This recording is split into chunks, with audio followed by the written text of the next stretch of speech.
Ignition sequence start. 6, 5, 4, 3, 2, 1, 0. Liftoff. We have a liftoff.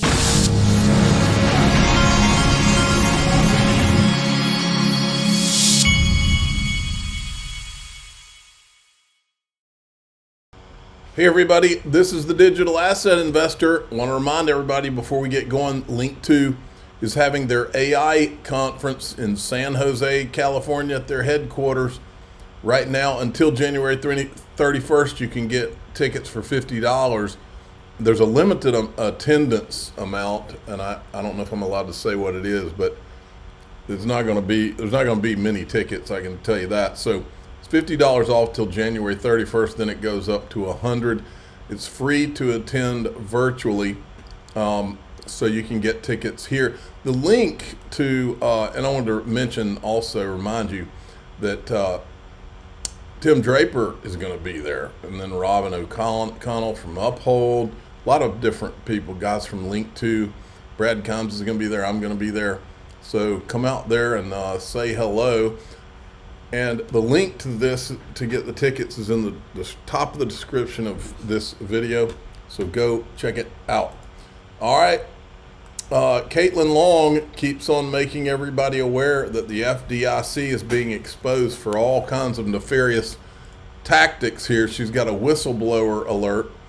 At the direction of senior executive management sent through MS teams only to avoid Freedom of Information Act, FDIC is hiding responsive documents to the Freedom of Information Act request. FDIC instructs individuals to label documents as deliberative process. Oh, that sounds like what the SEC did during the Ripple lawsuit. Attorney-client privilege, or moreover, they conveniently do not run a complete search in regional automated documentation distribution, usually citing technical issues. Documents in this is exactly what the kind of stuff the SEC did when they were getting the Freedom of Information Act request during the Ripple lawsuit. So she's got a whistleblower alert on that, but I don't know why, but neither she nor anybody else in crypto except people around the XRP army will even bring this up. But what about the Hinman IG report that is sitting on Gary Gensler's desk? It's been issued and it has not been released, and it could be a major game changer. This is hilarious. Trump is now saying he's going to change the Gulf of Mexico and name it Gulf of America. And we're going to be announcing at a future date pretty soon. We're going to change, because we do most of the work there and it's ours. We're going to be changing, sort of the opposite of Biden, where he's closing everything up, essentially getting rid of $50 to $60 trillion worth of assets. We're going to be changing the name of the Gulf of Mexico to the Gulf of America, which has a beautiful ring that covers a lot of territory. The Gulf of America, what a beautiful name. And it's appropriate. It's appropriate. This guy, I love how he just doesn't care. He's going to do what's right for this country and doesn't care. Now, I wanted to show you this. Anders, he's got the more successful XRPL becomes, the more decentralized and resilient it becomes as well. This is one of the genius designs. This is not just a theory. You can witness it in real time. They're showing 874 nodes. I retweeted this and I said, I remember when the narrative was being floated by the anti-XRP army. That's an anti-XRP army that rides under the veil of XRP community, but they actually spend all of their time trying to poo-poo Ripple and XRP, or they don't now that the market's up, they're all in. But when the market wasn't up, oh no, you need to be looking at all these other things. That was their deal. But now they're all in. Amazing how that happens when the views start cranking up for them. But the funny part about it is their idea was that if we didn't all start running validators individually at our homes and in our basements, that the XRP ledger just might not even make it. Talk about losing the plot. Signs are growing that Ether could outperform Bitcoin in 2025 from CoinDesk. And I said, hey, CoinDesk, XRP already did it in 2024. Where's that write up? Well, you're not going to get that right up from CoinDesk because they are the crypto propaganda media. You're also, this right here, this guy Jason Williams tweeted this out. This is part of how they craft the narrative around Bitcoin. Looks like Bitcoin was the best performing asset for 2024. Then they put a little heat map up that shows Bitcoin as a representative of all of crypto, and then it shows all of the stocks and bonds and REITs and all of that. When the truth is that in 2024, XRP outperformed Bitcoin. But they don't want to talk about that. That would bust the narrative wide open. Now, I like this. XRP will go above $20 this bull cycle into $13 within the next few weeks. This is based on Elliott impulse waves, which start after a significant breakout. In 2017, these 5 waves took us from $0.002 to $384 and 70,000%. This time the 5 waves will take US from 50 cents to $26 and a 6,000% gain. I don't see why not. You remember the clip from yesterday where the analyst guy, I think, came on and said, he said Bank of America, like I said, was doing 100% of their internal transactions. They have 83 different patents on it, and there's some incredible stuff coming out soon. What does this guy know, and are the NDAs over? This is the patent right here, one of the patents from Bank of America. Ripple DLT, refund, Ripple settlement. You see where this is going, folks? And it's always fun to remind you from the day of this is from Ripple Swell in London. Was that 2022? When they did Ripple Swell in London. Nick Burafedo from Link2 went there. Now, I know Nick Burafedo, and he's one of those guys who is very thorough, takes notes. If he talks to somebody at an event like this, he immediately goes and writes the notes down so he doesn't forget what they said. And I knew this when he reported this. And so here you go again. Okay, so I'm going to take you through my notes from the day. It's quite loud in here, so I apologize. First thing is, I met with Brad Garlinghouse face-to-face, and Brad was so confident. He's got an air of confidence about him that's unbelievable. I met Brad first in 2019 back in Singapore, and he's even more confident today than he was back then. He made it clear that they're ready to settle with the SEC as long as they can get clarity on XRP. I asked him if American companies were waiting on the sidelines to jump in the game once clarity happens, and he said absolutely. And he specifically said Bank of America. Bank of America is a huge partner of Ripple, and he said Bank of America stands to gain really big when the settlement happens, because they're going to have a huge competitive advantage over their competitors by using ODL in the marketplace. So Brad is very, very bullish. When asked what motivates Brad every day, Brad just said, I want to put a dent in the universe. We've heard that from Nabi and Gupta, and Brad has the same philosophy. So that was fantastic. That was my one-on-one with Brad. All right, very interesting. Look at this. I like this. XRP, the ranking ladder. Big whale, 100,000 plus XRP. Whale is 50,000 plus. Shark, 10,000 plus. Dolphin, 5,000. Fish, 1,000. Octopus, 500. Crab, 200. Shrimp, 100. Worm, 1 XRP. I hope there's no worms out there. We're now at, we're past 500K views now. Let's look. We're at 522,000 views. And I asked the question, what happens when the world realizes that XRP will be in the basket of the digital asset strategic reserve? Let me tell you what happens. Those retail outlets dry up like there's no tomorrow. And that's when the Shane Ellis theory would kick in, correct?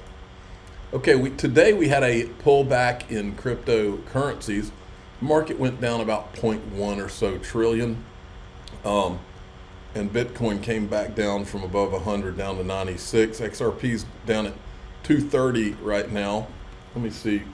I always check on my phone here. Okay. Yeah, so it's down to 230. This had to do with some economic announcement. I forgot which one it was. But completely irrelevant to where we're all headed and what digital assets is. These are the days that if I'm in a position to do so, I buy, and if I'm not, I just don't watch the market. But it really wasn't that bad of a dip, actually. Okay, Ripple and Chainlink. RLUSD has adopted the Chainlink standard for verifiable data to fuel DeFi adoption with real-time secure pricing data. Here's what that means from Bitcoin.com. It says boosting RLUSD, bring accurate pricing for RLUSD on-chain, boosting its role in DeFi. RLUSD is now backed by Chainlink's decentralized price feeds, enhances RLUSD utility in trading, lending, and more, strengthens trust in RLUSD for institutional and DeFi markets. That's a good thing, folks. Not a bad partner to have. Then Grayscale has labeled XRP as a store of value. Uh-oh, Bitcoin maxis. Uh-oh. Because I've said this for years. The whole Bitcoin store of value, they always come out, Michael Saylor and all these guys, they always come out and they try to act like Bitcoin is the only digital asset that has a scarcity feature to it. It's not true. It has 21 million and XRP has 100 billion. Okay, which stands to reason that the XRP price will probably never go to the heights of the Bitcoin price, but it's all relative. At this stage in the game, my bet is that, and I'm not a financial advisor, but my bet, I'm putting my money where my mouth is, by the way, is that XRP goes up higher percentage-wise, which is ultimately what matters, than Bitcoin does. That's what they don't want to tell you. Brad Garlinghouse was interviewed by Decrypt, and this is the most interesting thing in this. I'm wondering if Brad Garlinghouse is going to get a spot on the Trump Crypto Council. Numerous crypto executives have previously expressed interest in nabbing a seat at the coveted table.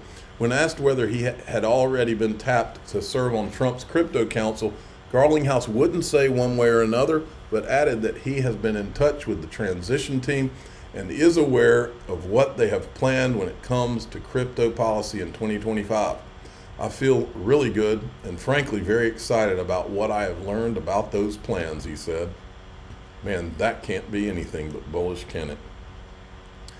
Ralston Benham, who I believe was part of the problem, is stepping down following continued calls to regulate crypto. He's the CFTC chairman, who basically didn't do anything for crypto, in my opinion. Then we're going to finish here because we know that Kash Patel and Elon Musk and Vivek Ramaswamy are there's going to be investigations of all the corruption that's been going on. So I decided I would point out some of the major corruption that went on with the SEC. Congressman Tom Emmer claimed that the SEC chairman Gensler knew about the FTX scam, and he was having planning sessions with them. We've never gotten to see what happened in those meetings ever. And the CFTC was meeting with them. The White House, Congress, Maxine Waters was blowing him kisses. Sam Bankman-Fried, that is. Remember this? Bombshell exclusive from Fox News. Biden's SEC chairman, Gary Gensler, deleted key details of meetings with George Soros, Hillary Clinton, Nancy Pelosi from the public version of his calendar. Did they discuss FTX and SBF? Question mark. Remember when this article came out? UST's Bitcoin reserve too late in coming to save dollar peg. And then CoinDesk floated this out, said Soros style attack. Then there was this from Ben Armstrong. I understand why you believe this, but it goes back to what caused Luna. SBF Alameda was behind every single crash collapse this year. Even Target was a Solana FTX competitor. Think about it. Hopefully going to deliver hard evidence soon. Now, what I said here was, Tom Emmer, we knew Gary was meeting with Soros a long time ago. I always ask the question, what could the U.S. anti-crypto SEC chairman possibly be talking to a man who destroys currencies for a living about? It's all there to see. We need a new day in crypto in the USA. Well, we have it now, and I'm hoping that a lot of these people get what's coming due to them for their corruption. this one's bigger than all the others, folks. The FDIC, the Operation Choke Point 2.0, most of it resides at the SEC, and everybody knows it. And for some reason, many of the people in crypto ignore this. Maybe that's because many of them were involved in FTX and thought that it was going to be the next free pass after Ethereum, right? Okay, in DAIXRP.com, we're going to talk about something very interesting. First, listen to this. This is a Goldman Sachs executive. Could we see truly a lot of major multinationals putting Bitcoin on their balance sheet, that kind of thing? I think it's conceivable, yes. And I think as we've started to see, over the last year and a half, a lot more clarity, probably outside of the US. I think there's obviously been a big spike in the valuations across the whole crypto suite, as we've seen since the US presidential elections. That obviously is driven by what we expect will be probably a more favorable regulatory backdrop, and that gives confidence to kind of the institutions more broadly. Okay. In DAIXRP, we're going to do two things. The first thing we're going to do is I have from a source, an actual source who proved what he was saying. I have from a source, I'm not going to tell you where or who, but I have a source that has a Goldman Sachs Ripple story. And I'll talk about that in DAIXRP.com.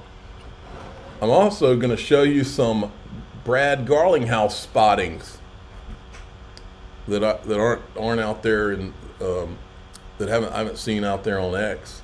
I'm going to show them to you. See what Brad Garlinghouse is up to, or has been up to. I'm the digital asset investor. I'm not an investment advisor. This is for entertainment purposes only. Please subscribe, hit the like button, tell your friends and family. Away we go.